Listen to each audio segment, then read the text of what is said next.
امریکی under secretary Donald لو کی پاکستان کے سفیر اسد مجید کے ساتھ جو گفتگو ہوئی، جو انہوں نے سائفر میں لکھ کے پاکستان کے وزارت خارجہ کو بھیجی، اس میں لکھا کیا تھا یہ آپ کو بتانا انتہائی ضروری ہے، کیونکہ سائفر وزارت ایک خاص زبان میں ہوتا ہے، اس کو ڈی سائفر کیا جاتا ہے، اس کو پڑھنے کے قابل بنایا جاتا ہے، یعنی انگریزی میں لکھا جاتا ہے جو سمجھ آ سکتی ہے عام لوگوں کو، لیکن یہاں پہ اس کو اردو ترجمے میں بھی لوگوں کو بتانا ضروری ہے۔ اس کی ایک اہم وجہ، ہمارے اپنے لوگوں میں سے بہت سوں کو انگریزی نہیں آتی، اور کچھ پٹواری بھی ہیں جو جان بوجھ کے لوگوں کو مس گائیڈ کرنے کی کوشش کرتے ہیں۔ اس لیے سائفر کا اردو ترجمہ میں آپ کے سامنے رکھتا ہوں۔ اس کا صفحہ نمبر 1 ہے، اس پہ میں تاریخ سے شروع کرتا ہوں کہ 7 مارچ 2022، بذریعہ سفیر، صرف سیکرٹری خارجہ کے لیے۔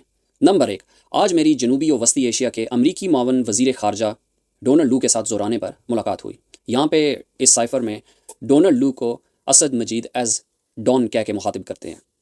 ان کے ساتھ نائب معاون وزیر خارجہ لیس ویگوری بھی موجود تھے۔ میری طرف سے D C M, D A اور کونسلر قاسم شریک ہوئے۔ نمبر 2، گفتگو کے آغاز میں ڈون نے یوکرین بحران پر پاکستان کے موقف کا ذکر کیا اور کہا کہ یہاں اور یورپ میں لوگ اس بات پر کافی پریشان ہیں کہ پاکستان یوکرین کے معاملے پر اتنا جارحانہ غیر جانبدار موقف کیوں اختیار کر رہا ہے۔ اگر ایسا موقف ممکن بھی ہے تو ہمیں تو یہ موقف غیر جانبدار دکھائی نہیں دیتا۔ انہوں نے بتایا کہ NSC میں ہونے والی بات چیت میں یہ کافی واضح سمجھا جا رہا ہے کہ یہ وزیر اعظم کی پالیسی ہے۔ انہوں نے مزید کہا کہ ان کے خیال میں یہ معاملہ اسلام آباد میں جاری سیاسی ڈراموں سے جڑا ہوا ہے اور وزیر اعظم عوامی تاثر بنانے کی کوشش کر رہے ہیں۔ میں نے جواب دیا کہ یہ صورتحال کی درست تشریح نہیں، کیونکہ یوکرین کے حوالے سے پاکستان کا موقف مختلف اداروں کے درمیان تفصیلی مشاورت کا نتیجہ تھا۔ پاکستان نے کبھی عوامی سطح پر سفارتکاری کرنے کا راستہ اختیار نہیں کیا۔ وزیر اعظم کے سیاسی جلسے میں دیے گئے ریمارکس دراصل اسلام آباد میں یورپی سفیروں کے اس عوامی خط کے رد عمل میں تھے جو سفارتی آداب اور پروٹوکول کے خلاف تھا۔ ایسی صورتحال میں پاکستان ہو یا امریکہ، کوئی بھی سیاسی رہنما عوامی جواب دینے پر مجبور ہوتا۔ نمبر 3، میں نے ڈون سے پوچھا کہ کیا امریکی رد عمل کی اصل وجہ اقوام متحدہ کی جنرل اسمبلی میں پاکستان کی غیر حاضری تھی۔ انہوں نے واضح طور پر نفی میں جواب دیا اور کہا کہ اصل وجہ وزیر اعظم کا ماسکو کا دورہ تھا۔ انہوں نے کہا، میرا خیال ہے کہ اگر وزیر اعظم کے خلاف عدم اعتماد کی تحریک کامیاب ہوتی ہے تو واشنگٹن میں سب کچھ معاف کر دیا جائے گا، کیونکہ روس کا دورہ وزیر اعظم کا ذاتی فیصلہ سمجھا جا رہا ہے۔ بصورت دیگر آگے چلنا مشکل ہوگا۔ کچھ توقف کے بعد انہوں نے مزید کہا، میں نہیں کہہ سکتا کہ یورپ اس کو کیسے دیکھے گا، لیکن میرا اندازہ ہے کہ ان کا رد عمل بھی ایسا ہی ہوگا۔ پھر انہوں نے کہا کہ ایمانداری سے کہوں تو وزیر اعظم کی تنہائی امریکہ اور یورپ دونوں کی طرف سے بہت بڑھ جائے گی۔ ڈون نے مزید تبصرہ کیا کہ ایسا لگتا ہے کہ وزیر اعظم کا ماسکو دورہ بیجنگ اولمپکس کے دوران منصوبہ بنایا گیا تھا اور پہلے پوٹن سے ملاقات کی کوشش کی گئی جو کامیاب نہ ہوئی، پھر ماسکو جانے کا خیال بنایا گیا۔ نمبر 4، میں نے ڈون سے کہا کہ یہ تاثر مکمل طور پر غلط اور گمراہ کن ہے۔ ماسکو کا دورہ کئی برسوں سے زیر غور تھا اور یہ ایک باقاعدہ ادارہ جاتی عمل کا نتیجہ تھا۔ میں نے زور دے کر کہا کہ جب وزیر اعظم ماسکو جا رہے تھے اس وقت روس کا یوکرین پہ حملہ شروع نہیں ہوا تھا اور پرامن حل کی امید ابھی باقی تھی۔ صفحہ نمبر 2 کا ترجمہ۔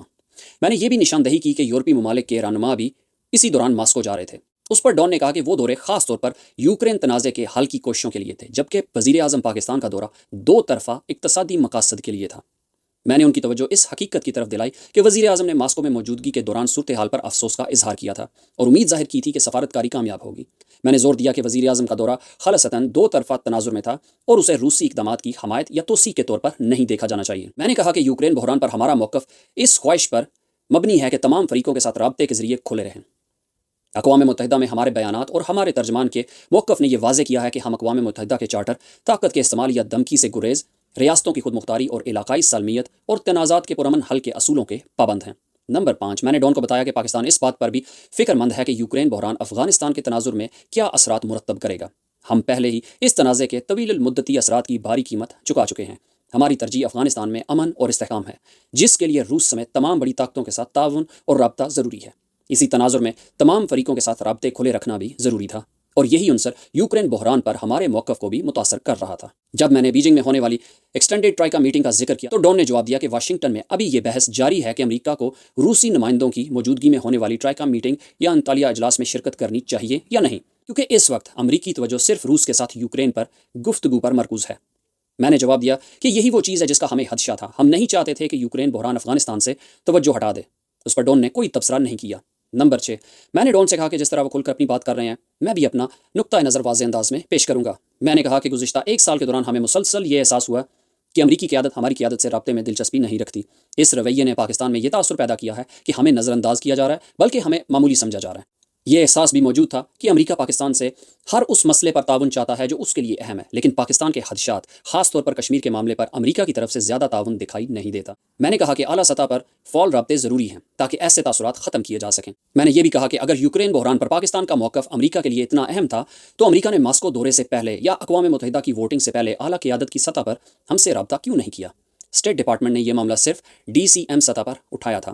پاکستان اعلیٰ سطحی رابطوں کو اہم سمجھتا ہے، اس لیے وزیر خارجہ نے سیکرٹری بلنکن سے براہ راست بات کرنے کی کوشش کی تاکہ پاکستان کا موقف واضح کیا جا سکے، لیکن اب تک یہ کال نہیں ہو سکی۔ اس پر ڈون نے جواب دیا کہ واشنگٹن میں یہ سوچ پائی جاتی ہے کہ پاکستان میں موجودہ سیاسی ہنگامہ آرائی کے دوران اس نوعیت کے رابطوں کا یہ مناسب وقت نہیں، اور بہتر ہے کہ پاکستان کی سیاسی صورتحال مستحکم ہونے تک انتظار کیا جائے۔ صفحہ نمبر 3 کا اردو ترجمہ۔ نمبر 7، میں نے دوبارہ واضح کیا کہ یوکرین جیسے پیچیدہ بحران میں ممالک کو کسی ایک فریق کا انتخاب کرنے پر مجبور نہیں کیا جانا چاہیے، اور اس بات پر زور دیا کہ سیاسی قیادت کی سطح پر فعال دو طرفہ رابطے ضروری ہیں۔ ڈون نے جواب دیا، آپ نے اپنا موقف واضح طور پر پہنچا دیا ہے اور میں اسے اپنی قیادت تک پہنچاؤں گا۔ نمبر 8، میں نے ڈون سے یہ بھی کہا کہ ہم نے حالیہ امریکی سینٹ ذیلی کمیٹی کی سماعت میں یوکرین بحران پر بھارت کے موقف کا ان کا دفاع دیکھا ہے۔ اس سے ایسا محسوس ہوا کہ امریکہ بھارت اور پاکستان کے لیے مختلف معیار اپنا رہا ہے۔ ڈون نے جواب دیا کہ امریکی قانون سازوں کے بھارت کے اقوام متحدہ کی سلامتی کونسل اور جنرل اسمبلی میں غیر حاضر رہنے پر بھی سخت تحفظات تھے جو سماعت کے دوران واضح تھے۔ میں نے کہا کہ سماعت سے ایسا لگا کہ امریکہ کو بھارت سے پاکستان کے مقابلے میں زیادہ توقعات ہیں، لیکن اس کے باوجود پاکستان کے موقف پر زیادہ پریشان دکھائی دیتا ہے۔ ڈون نے کسی حد تک گریز کرتے ہوئے جواب دیا کہ واشنگٹن امریکہ بھارت تعلقات کو زیادہ تر چین کے تناظر میں دیکھتا ہے۔ انہوں نے مزید کہا کہ اگرچہ بھارت کے ماسکو کے ساتھ قریبی تعلقات ہیں، لیکن میرا خیال ہے کہ جب بھارتی طلبہ یوکرین سے نکل جائیں گے تو ہم بھارت کی پالیسی میں تبدیلی دیکھیں گے۔ نمبر 9، میں نے امید ظاہر کی کہ وزیر اعظم کے روس دورے کا اثر ہمارے دو طرفہ تعلقات پر نہیں پڑے گا۔ ڈون نے جواب دیا، میں تو کہوں گا کہ ہمارے نقطۂ نظر سے اس نے تعلقات میں پہلے ہی دراڑ ڈال دی ہے۔ آئیے چند دن انتظار کرتے ہیں تاکہ دیکھا جا سکے کہ سیاسی صورتحال تبدیل ہوتی ہے یا نہیں۔ اگر ایسا ہوا تو اس معاملے پر بڑا اختلاف نہیں رہے گا اور یہ دراڑ جلد ختم ہو جائے گی، ورنہ ہمیں اس مسئلے کا براہ راست سامنا کرنا ہوگا اور فیصلہ کرنا ہوگا کہ اسے کیسے سنبھالنا ہے۔ نمبر 10، ہم نے افغانستان اور دو طرفہ تعلقات سے متعلق دیگر امور پر بھی گفتگو کی۔ اس حصے سے متعلق علیحدہ مراسلہ بھی بھیجا جائے گا۔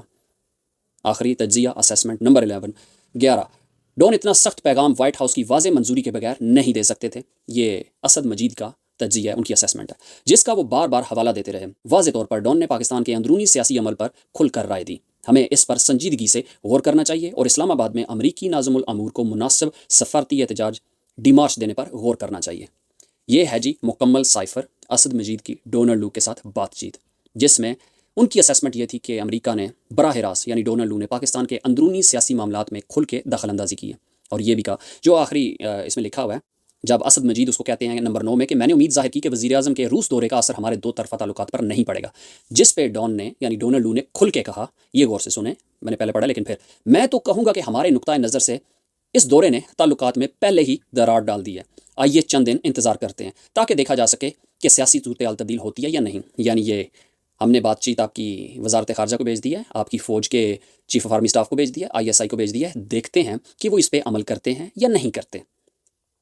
اگر ایسا ہوا تو اس معاملے پر بڑا اختلاف نہیں رہے گا، یعنی اگر وہ عمران خان کی حکومت گرا دیتے ہیں تو پھر اختلاف نہیں رہے گا اور یہ دراڑ جلد ختم ہو جائے گی، ورنہ ہمیں اس مسئلے کا براہ راست سامنا کرنا ہوگا اور فیصلہ کرنا ہوگا کہ اسے کیسے سنبھالنا ہے۔ اگر تم لوگ عمران خان کی حکومت نہیں گراتے تو پھر ہم دیکھیں گے کہ اس مسئلے کو کیسے ڈیل کرنا ہے۔ آپ سمجھ سکتے ہیں کہ اگر عمران خان کی حکومت نہ گرتی، باجوہ اگر حلالی ہوتا، غیرت کا ذرا سا بھی مادہ ہوتا، تو ڈونلڈ لو کے کہنے پہ عمران خان کی گورنمنٹ کے خلاف نو کانفیڈنس موشن موو نہیں کرتا، سیاستدانوں کی منڈیاں نہیں لگاتا اور غیرت کا مظاہرہ کرتے ہوئے ملکی سالمیت پہ امریکہ کی دخل اندازی برداشت نہ کرتا۔ لیکن کیسے ہو سکتا تھا؟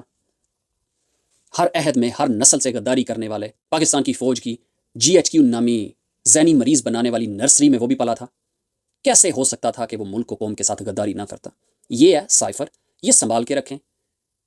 اگر آپ کو کہیں اس کی اردو ترجمے والی کاپی ملتی ہے تو وہ بھی سنبھال کے رکھ لیں، کیونکہ یہ پاکستان کے خلاف ٹریزن تھی، غداری تھی۔ کس کی؟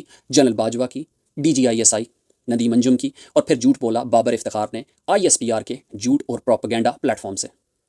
لیکن اس کے باوجود تاریخ آج دوبارہ دہرا رہی ہے کہ عمران خان ملک کا وفادار، قوم کا محب وطن رہنما ہے، اور یہ جرنیل دعوے کرتے ہیں اس ملک اور قوم کے رکھوالے ہونے کے، یہ اس کے گناہگار ہیں، غدار ہیں۔ پاکستان پائندہ باد، عمران خان زندہ باد۔